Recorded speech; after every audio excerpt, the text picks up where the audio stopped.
Hey YouTube, and welcome to the review about the new Canon EOS RP. $1,500 for a full frame body is not too much. At the moment Canon offers cashback as well. Unfortunately I got sick a couple days ago, that's why my voice in this video is not the best. Anyways, I wish you all the best and enjoy this review. If you have any further questions, make sure to post a comment below down there, and the link is also in the video description. In my case, we tested the kit with the new RF 24-105mm. Included is the body, the lens, the EF mount adapter, the LPE17 battery, a strap, the charger and a great box, which I don't have with me. There's no head display on the top as with the EOS R, but you have a simple dial where you can easily switch all modes. On the side is a USB-C port, HDMI, a headphone jack and an external microphone and a remote control port. On the hot shoe you can, of course, use all Canon speedlights or flashes from third-party manufacturers such as Photo. Unfortunately, there was no room left for the LPE6 battery, which is why we have to use the weaker LPE17 now. The battery can be charged via the housing. Nice! Incidentally, we took more than 200 photos and recorded 20 minutes in 4K and still had 30% battery left. The card slot is right next to the battery compartment. If that thing is on a tripod or slider, what can you do? The body feels valuable, but gives in some places information that it is an introduction to full frame photography. For example, there is no dust and splash protection and the housing contains more plastic parts than the Canon EOS R. Canon donated the EOS RP an articulating display, through which you can make all settings and tap focusing. Everything is structured in the right place and the monitor is ideal for angles where it's difficult to keep track. Let's start with my favorite topic. Time-lapse videos are easy to record. Just set the interval, the number of pictures and the camera will do the rest. The final video can be saved as 4K and Full HD video. The dynamic range of the photos has increased significantly with the new Canon EOS R models. Once you have tested one of the new cameras by Canon, you will see the difference. The colors tend to look neutral and you can pull up so much in post-processing using Adobe Lightroom. Now, that is being said, the disadvantage of a Canon are the depth, which are a bit more noisy than other manufacturers. If you take your photos in JPEG, you don't need to worry about anything. The photos are looking great straight out of the camera. At the moment there are just a few RF lenses on the market. It's not hard to tell the difference between a new Canon RF lens and an old glass. The sharpness has increased significantly. Distortions and chromatic aberrations have decreased significantly as well. So let's see how far you can go using the 24-105mm lens. As a kit and entry-level lens, great, but maybe a bit too expensive. Fortunately, there is an electronic viewfinder that resolves with 2.3 million pixels.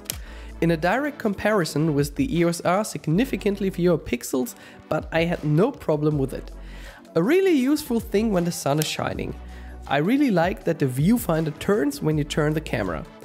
And sometimes even the focus points shift through your nose that touches the screen. Aye. If you are a pro filmer, the Canon EOS RP is definitely the wrong camera for you. As an entry-level camera there's nothing to criticize, but competition never sleeps. Have a look on Sony, which uses S-Log on almost every camera. If you're looking for C-Log, you have to upgrade to the next level, which would be the Canon EOS R. Forget about slow motion and be aware of the 1.75 crop factor shooting 4K video. Damn. That was not all. The tragedy continues once you have noticed that there is no dual pixel AF shooting 4K scenes. Well, dual pixel AF is available when shooting 1080p. But the question is, why Canon is doing that? However, I was using the eye autofocus, which is new on this camera and soon available on the EOS R as well, with the upcoming firmware update. It's a bit of work to find the eye autofocus in the red menu. Once it's enabled, I was really happy using it since it was tracking my eye quite good. I'm here at the Rossmarkt in Frankfurt, it's like almost the city center. And with the EOS RP, the 24-105mm. At the moment, that's not the internal microphone. I'm using the Rode video mic Micro. The link is in the video description below for better audio. And I have the eye detection on.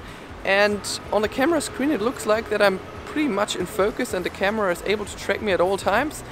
And let me just grab my iPhone very quick.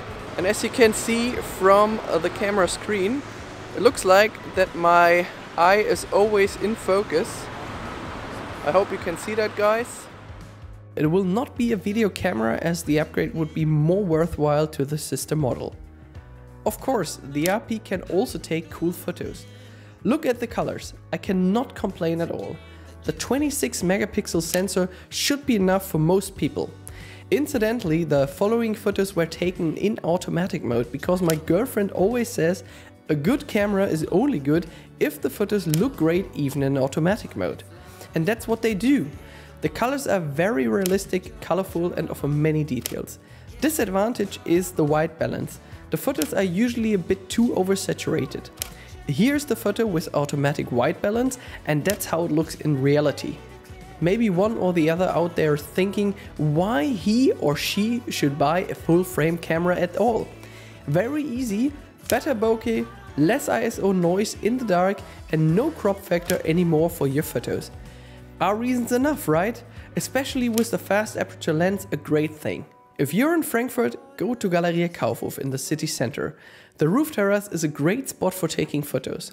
The maximum ISO is at 102,400. At 1600 the photos are still crisp with many details. On Instagram they stay at that way up to the maximum ISO anyways. But who wants to print his photos and needs the details should not go over ISO 16,000. The photos still look good, but you lose details and sharpness, of course. Many photos are available in the video description as a download. Pretty cool that Canon provides the EF EOS R adapter for free. Maybe one or the other wonders if he loses quality now. The answer is no.